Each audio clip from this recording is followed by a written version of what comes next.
So through the 50s and the beginning of the 60s, somebody's going through the woods with kerosene and just pouring it out. Late 60s, somebody lights that match. And this is when we really start to see the decline of men. So, or the decline of everybody. We'll start with how men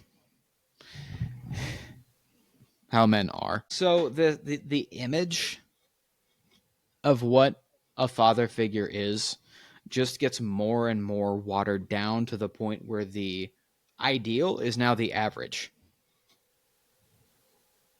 What was an average father in the 1950s becomes like this is the best we got by the 90s. Mm-hmm. Doesn't help that when your ideal is broken to begin with, then the broken becomes even more of the ideal. Yeah. So, So, like in the 50s, we still have in some cases dads who are they at least still pursue good hobbies. They pursue like woodworking or blacksmithing or some other kind of hobby, but and they read, they have a study. You go and you smoke your pipe and you read, which is a good thing and all men should do to an extent. But by the time we get to the 90s and the early 2000s, like everybody knows the image of a dad in the 90s and the early 2000s. He's usually he like runs out of the house screaming at the kids for getting onto his lawn, messing up his grass. All he cares about is the grass. hmm. He cares way too much about what his lawn looks like, which again is sort of a symptom of Americans caring way too much about images and everybody else's perception of us. Mm-hmm. And we go from dad kind of being an average guy, not that great, but not that bad either, in the 50s to dad being a buffoon in the 90s. Hence the Simpsons comment from earlier. Yeah, The Simpsons comes about in I think 1989 is when season one of The Simpsons start. And the creator of The Simpsons even actually said that his specific goal with that show was to undermine the image of the family of what the other sitcoms were doing. And replace it with, well, Because all the sitcoms of the 70s and the 80s and the 90s, all the regular family sitcoms are really not that good. They're just sort of blah. There are a couple of examples, but it's just they're just bland. to return to another influence behind this, because we've talked before about how mom takes more control over the household because the dad isn't there to help. Mm-hmm. Um, and it becomes more her domain than their domain. So as time Yeah, goes on, it makes sense that that would only intensify. And if it only intensifies, then the dad is pigeonholed into, well, what do I have? Like, I get to play with my kids, yeah, but I need to, like, at worst, there's a tyranny to escape. And at best, well, I'm just not needed. So what do I end up doing? yeah. So whereas in like the 50s, men still probably had a study or a workshop. By the time we get to the 90s, he has the man cave. Which, by the way, no man should actually have, because calling it your man cave makes you seem like a Neanderthal. And basically, you're admitting to thinking of yourself as a Neanderthal just living in a cave. If you think of it that way. So, yeah. There are only two types of men that inhabit caves. One of them is Batman, and the other is Neanderthals. And no matter how much we love Batman, I don't know if you think of him as an ideal I father. guarantee you're not Batman. I guarantee 98.5% of men are not Batman. Oddly specific, And that's but being fair enough. generous. But no, So, it pigeonholes you into. I mean, the cave is a secluded place, so you get your spot over there. yeah, I, this mom, is get what the my rest of wife the has allowed house. me to have. Yeah, I can have my man cave, and I can guarantee you every man cave also kind of just looks the same. Of what's thought of as like a man cave. hmm There's a big TV, there's a couch, There's maybe a pool or a foosball table. There is a neon beer sign on the wall. And there are various pennants and jerseys and other memorabilia from the local sports teams or your favorite sports teams. So it's and all a logo from your favorite car company. it's all toys, and so you're a degenerate at heart. Compared to its precursor, its noble precursor, which is the study. The study, which has a desk, a writing desk, and a reading chair, a bookshelf, maybe a radio, or a phonograph with records of good music. Which that, by the way, was also only available to the upper classes for a long time, and is another attempt by the lower class to emulate the upper class, because a man also doesn't necessarily need a study. He needs to study, but he doesn't need a study. He doesn't, but like the difference between them is like I don't have one. The closest thing I have to it is my office, which is a corner of my bedroom, because I don't have the place for it anywhere else. The difference between a study and a man cave is a study is a place where you can talk about the merits of Chesterton and the nuances of economic policy. And the man cave is where you can scream, "That's not holding," at the top of your lungs. Or if you happen to be in Europe watching this, you just get to yell at the ref for issuing the red card. Yeah, exactly. And then go get another Heineken if you're there, Miller Lite if you're here. Because see that, Englishmen? Some Americans do know a thing about soccer. We do know some things, so which it's soccer. Over here, soccer is soccer and football is football. Keep your mouth shut. The only type of red card I'm getting is for Valentine's Day. So, but anyway. And I'm married, so I have no right to make fun of you.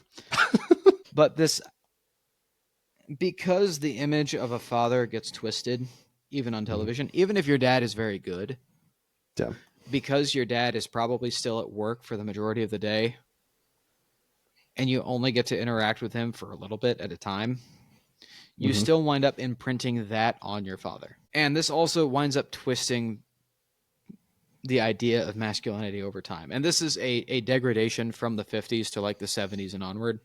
So if we think of like the late 60s to early 70s and onward of what the image of what was masculine, like men are pretty much allowed only to be interested in sports, cars, hunting, and their lawns. Because, you know, the man cave in the South has all the things that I previously discussed, plus a deer head. And it's a combination of what is your domain versus what are the influences of society upon you. Like, what are the worldly ideals that are constantly being put forth in front of you when you're at the office and not with your family? Yeah. So like it's all being screamed at you. Basically, by the time we get to the 90s, the image of the man and of the father is, oh, I go to work in my office, and then I come home, and my wife just yells at me and tells me what to do, and I just take care of my lawn, or I do stuff in my workshop, or I sit with beer and watch the football game, and yell at my kids if they bother me while I'm watching the football game. Yeah, because I've had a long week, and how dare I be around my family? Yeah, how dare my children speak near me if I had a bad day at work. So, but in the 50s and 60s, we have men who are still moderately intellectual, and they're still creative. They're still doing stuff. And this is their just genuine, their general portrayal. Not saying this was your dad if you're watching this. If that's when you were raised, not saying this was your dad. But I think to an extent we all see this. But men in the 80s, 90s, and 2000s are witless oafs. That's a phrase. I stole that from Loki, but anyway. Oh, well. I stole that from Thor the Dark World, which is my favorite Thor movie. You can hate me if you want. But that's what you see on television. Express your hate with a comment and a like and a subscribe. That's what you see on television of what dads are like, is your dad is clueless. And all he cares about is watching the game because it's never clearly defined what game he's watching. Mm-hmm. It just so happens that there's a sweet spot in which there is neither football nor baseball on. What I'm about to say applies to women and children too, like in their roles in this picture, just as much as it does the men too. But for anybody listening, yeah, my dad wasn't like that, or he was kind of like that, but I'll extend grace to him. That's fine. Our point still stands, and So was mine. just I'm issuing the cartoonish. My exactly. dad was probably about like your dad was. Yeah. Well, like you said, you're talking about the worst case examples as before, but it goes to show, this is the point of me saying this, how subtle it is, Mm-hmm. how much it is seeped into society, and how much good men fall victim to this in one way or another. Where we just decided that, the white picket fence and the 2-story house that's just the accepted norm now. Yep. And everything that comes with it. And everything anything other than that is not good, and everything that came before we had that is just to be completely discarded. Yep. Those were bad, terrible times with all sorts of flaws, but there's no flaws with our time now. Everything is fine, even though everything definitely wasn't. Mm-hmm. Outside of like your property line, everything was definitely not fine in the 80s and in the 90s. And as we said, not inside your property line either, but everything has to look fine.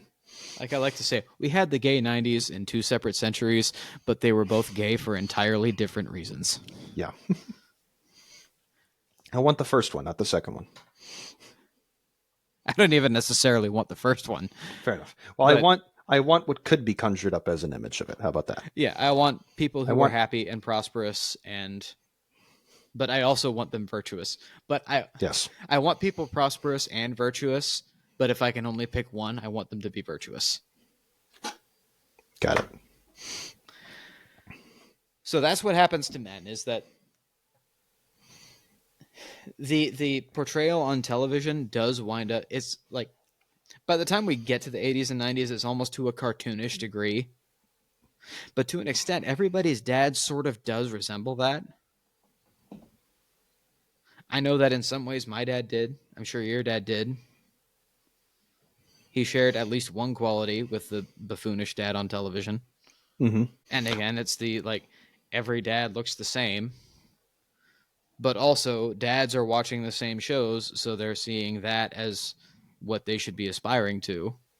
Mm-hmm. Well, even if yours didn't like my dad, good dads. Even if yours didn't like your dad, I just returned to the ideal that is set forth as faulty. It's based on faulty premises from the beginning, and so that seeps in. So while I wouldn't say my dad had the elements of the buffoon necessarily, I would say that neither did mine. Exactly. The larger faults of society are present there, because how can they not be? Yeah. But in short, our father's faults weren't necessarily theirs. Exactly. They were the fault of the image that they were shown for their entire lives. Yep. That itself was not right. Mm-hmm. And they're not equipped to study or to understand or to think. Yeah, how were they supposed to know? They did the best that they could with what they had. Exactly. Can't ask for more. Which that's the overall point, is that image is bad and should be avoided, and there needs to be a switch back around to the other end. Precisely. Like people are saying we need to return to the 50s. I say we should return to the Middle Ages, but we'll get to that. In other words, the concept of going woke is not intrinsically evil. It just depends on your definition of the word woke. Yeah. The common definition, hell no. But for all of the obvious reasons that hopefully our listeners will understand without me having to say a darn thing about them. Yeah. But our opinion to the order and nature, our opinion of the order and nature of society as it ought to be, is probably the least popular, but also like the most based. Exactly. So, and because it is based, and it is based in history and tradition and in goodness and truth and beauty. You mean the fact that it's the way that society has been run for basically all of history until about 10 minutes ago? Mm-hmm. We have to wake up to find it. So, Okay, so anyway, that's how. Yeah. That's what has happened to men. Is that they don't. The study has evolved into a man cave, and that's basically the. That is basically the best way that I can describe the evolution of what the image of a man is in that century, in the last half of that century. Mm-hmm.